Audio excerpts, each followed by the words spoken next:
Mountain Communications Building on the campus of Texas Christian University. This is TCU News Now. Hi, and welcome to TCU News Now. I'm Chris Blake. And I'm Sarah Humphrey.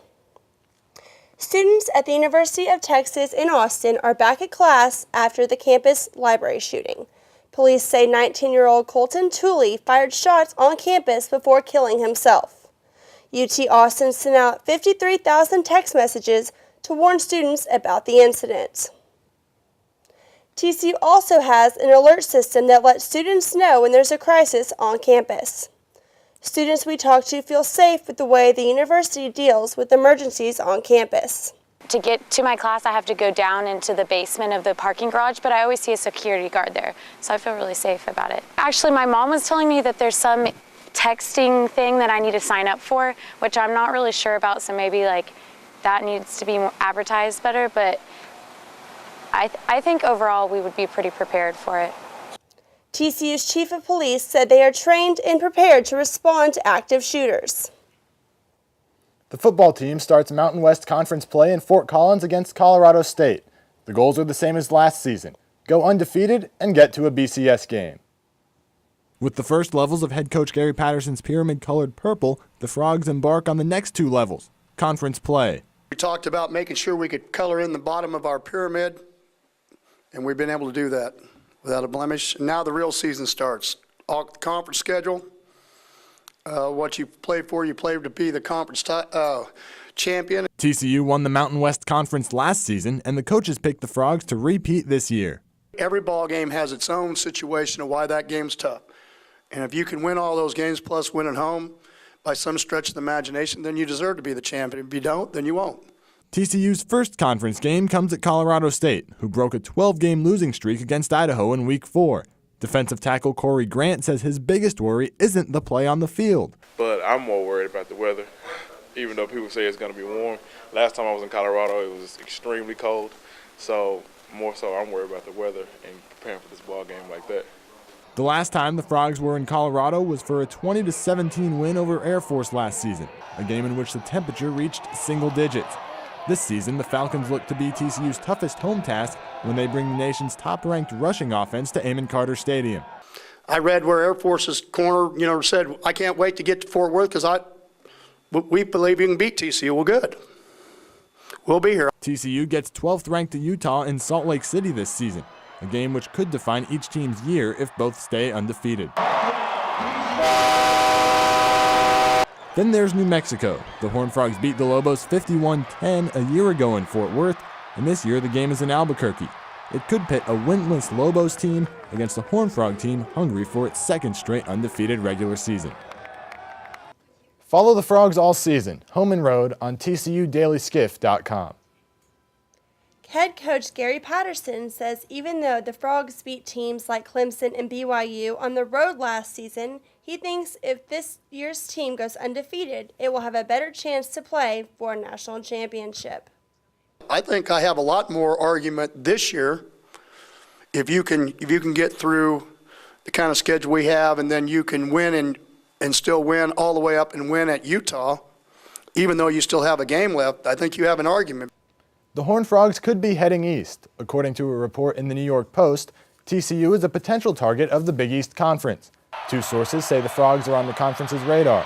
Although no formal meetings have been held, one of the sources says that the Big East shifts have altered the way the conference thinks. Utah and BYU will leave the Mountain West Conference following this school year. The new owners of the Texas Rangers stopped to chat about becoming the new owners of the ball club. The talk benefited TCU's Kinder Frog School and the TCU baseball team. Nathan Wall reports. The Omni Hotel in Fort Worth was the site of the latest event in the TCU Legends Speaker Series. 500 people packed the ballroom to support TCU's Kinder Frog School. Fort Worth Mayor Mike Moncrief and other guests were treated to a lunch, but also got to listen to Chuck Greenberg and Nolan Ryan talk about their recent acquisition of the Texas Rangers. The Kinder Frog program is a school on campus that provides a stable learning environment for children with disabilities, such as autism and Down syndrome. Tracy Larison, Senior Director of the TCU ISB Sports Network, said the proceeds from the event would help send children to the school whose families otherwise couldn't afford the tuition. Well, today we were able to donate about $13,400 to the Kinder Frogs program, and that helps pay for families to send their children there. Ashley Melnick, the 2010 Miss Texas, lent her voice to the event because of what the school stands for. It's a personal thing for me because my brother has autism, and so Kinder Frogs is a stepping stone for those that have disabilities. Another event is in the works for the spring, and Larison hopes the featured speaker will be a professional football player. Nathan Wall, TCU News Now. A lawsuit filed by a former student that accuses the university of mishandling a 2006 sexual assault case is set for trial October 4th. The plaintiff filed the suit against the university for negligence on behalf of the university and its staff. The plaintiff is seeking damages for medical and tuition costs, as well as for value of her academic scholarship. The plaintiff claims she was drugged and sexually assaulted by 2 former men's basketball players and a football player in Moncrief Hall. She says during the assault, she contracted a sexually transmitted disease. If you ever wanted restaurant quality food but didn't want to go out to eat, 2 TCU students have the answer. Sarah Fleischer has the story. DJ Wallstead and Alex Winston, 2 TCU students, have decided to turn their hobby of cooking into a business called Close to Home Cooking Delivered, a business that delivers homemade food to students. The basic premise of the company that we're looking to start is offering the homemade flavor of food from home with the quality of a fine dining restaurant, and then giving the option of taking it to students who are either in the dorm rooms or busy or studying. That way we can kind of meet both needs of, maybe they're homesick and wish they had some food from home, and then they don't have to go out to a restaurant that's just right there for them. Both of the guys have culinary backgrounds and enjoy cooking. My first culinary experience was when I was 13 years old. I was entered into and got 3rd place in a Pillsbury Bake-Off in Dallas, Texas. My mother's Italian. Her mother was German, her father was Italian, and we've got a lot of recipes. She has 6 or 7 3-inch ring binders full of recipes. The guys gave me a preview of a future menu item with their dish called lion pasta. So right now I'm just going to go ahead and saute some garlic. We're going to add that to our sauce with some tomatoes and some other spices. Nothing too exciting just yet. But once the garlic is sauteed, it'll make everything taste a whole lot better and just have that flavor jump out. Now Alex and DJ's culinary backgrounds will be put to use with their new business. On a college campus, there's so many different ways that you can start a business. And we had talked about a couple of random things, and finally we came down to food. Menu items that Alex and DJ plan to include are clam chowder, shrimp alfredo, New York strip, and don't forget the lion pasta. Sarah Fleischer, TCU News Now. More information can be found on their Facebook page called Close to Home Cooking Delivered. Live horned frogs should be on their way to TCU by next semester. Although the horned frogs are not endangered, the Texas Park and Wildlife Department says bringing the frogs to campus requires a permit. After TCU receives the permit, the horned frogs and $20,000 for feeding will be donated by the TPWD. Chemistry isn't all about tests and assignments. Students are getting a unique chance to potentially change lives in the lab thanks to the life-altering research of 2 new professors. Thomas Koenig explains.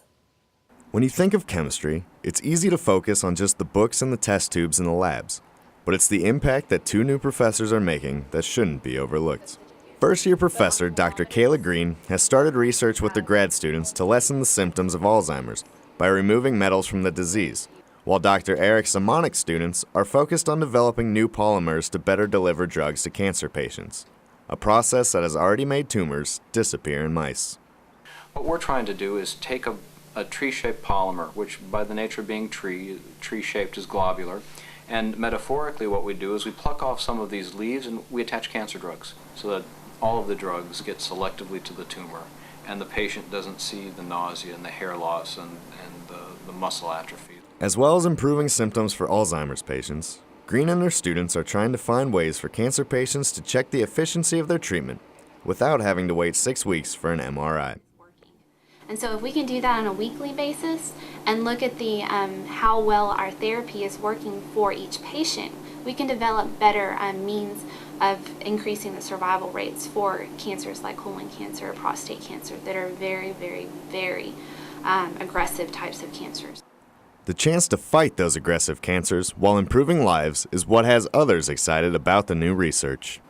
Oh, it's an indescribable feeling knowing that I could possibly be helping other people in any sort of fashion. After the additions of Simonic and Green, it's the potentially life-changing effects that come out of those books and test tubes that will never be overlooked. Thomas Koenig, TCU News Now. Computers are often left on in labs in the library for students' convenience, but as Katie Vance explains, there are consequences to saving the few seconds it takes to turn them on or off. Even when appliances are turned off, they still use electricity. That means your TV, laptop, microwave, and other household appliances all use energy and cost money even when they're turned off. According to the U.S. Department of Energy, a computer plugged into an energy source will cost over $34 a year, even if you never turn it on. Taken together, the cost of all of TCU's vampire energy can really add up. It would be great if they conserve some of the student tuition funds and resources that can be used other programs, but I'd be interested in seeing how much money is actually wasted. Students can conserve some of the energy by unplugging appliances and turning off power strips. It becomes a moral decision, kind of a moral imperative that you do it because you know it's good for the society, good for our future. Whether your motivation for conserving energy is environmental or financial, making the change is easy. Katie Vance, TCU News Now. The U.S. Department of Energy estimates that Americans spend $3 billion a year on vampire energy. That's all the news for now. Thanks for joining us. I'm Chris Blake. And I'm Sarah Humphrey. For all your latest headlines, check out our new joint website, tcudailyskiff.com. We'll see you next time.